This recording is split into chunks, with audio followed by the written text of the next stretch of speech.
Hello everybody and welcome to another Twilight Zone review. Today it is Season 5, Episode 29, The Jeopardy Room, written by Rod Serling and starring Martin Landau as Major Ivan Kuchenko.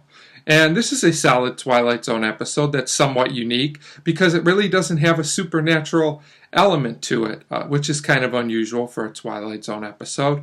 But it's a very well done and very suspenseful episode. It is just slightly padded in the middle, and the ending does force you to accept some plot contrivances, in my opinion. But overall, it's a very effective and solid episode.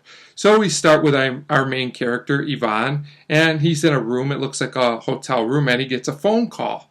And it tells him basically to stay in his room. This is a friend on the other end, and you can tell he's worried about this and kind of reluctant. We're not sure why yet, but we'll find out soon. And we go to another room where there's two men. The man in charge, who is the commissar, is what they call him, and the other man has a gun, and he basically looks like he could take out Ivan right now. But the man in charge says, no, wait, we will get rid of him, but we're going to do it in a more artistic way, and he compares it to a ballet.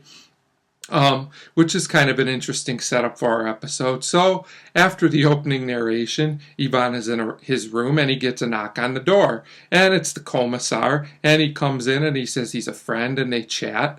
And we just get to know both characters a little better. And we find out the story behind what has happened, that Ivan was basically a political prisoner, and he escaped. He is now in a neutral country, and he is trying to get to somewhere more in the West, I believe they say, where he will be safe.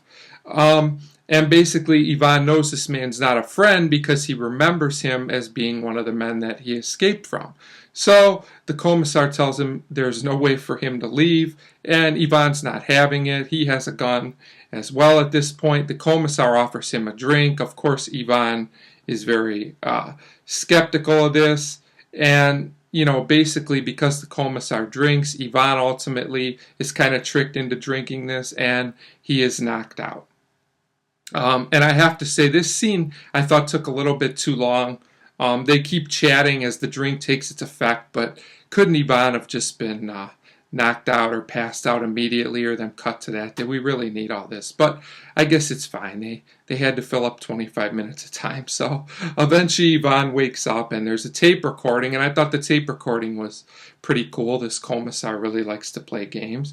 It tells Ivan that there's a booby trap in the room, and he has to figure out where it is. If he triggers it, he will obviously blow up and be killed, but if he can find it and dismantle it somehow, he will go free, no questions asked. We also find out that he has 3 hours to do this, and he also can't cheat. He can't try and leave the room. He can't turn out the lights. He can't do any of these kind of things, or he will immediately be shot. And we know there's a man with a gun waiting in the window from another room. So this part was really intriguing and suspenseful. It's a very nice setup, even if it took us a while to get here. So Ivan's looking for the trap basically everywhere. And I have to say, this is a suspenseful scene because we as an audience have no idea where the booby trap is at this point. I thought that was clever to not show us that. And we cut back and forth between the commissar talking to his assistant or partner, not really sure what his name is, and between Ivan looking for it. And this was just all very well done. So eventually Ivan goes to the phone and he picks it up, and the commissar is saying that's where the trap is, but the reason it didn't go off is because the phone has to ring and he has to answer it first for it to go off. So that's kind of clever. So at this point, a couple of strange things happen. Ivan goes to the window and he dodges some bullets that go through the window. This looked fairly realistic for the time, for the mid-60s. And eventually the commissar calls the phone, and Ivan looks like he's going to pick it up and that, the commissar will win, but he decides for some reason not to pick up the phone, and he leaves the room. Now, I'm not really sure how he knew this was in the phone, but I guess you just have to go with it.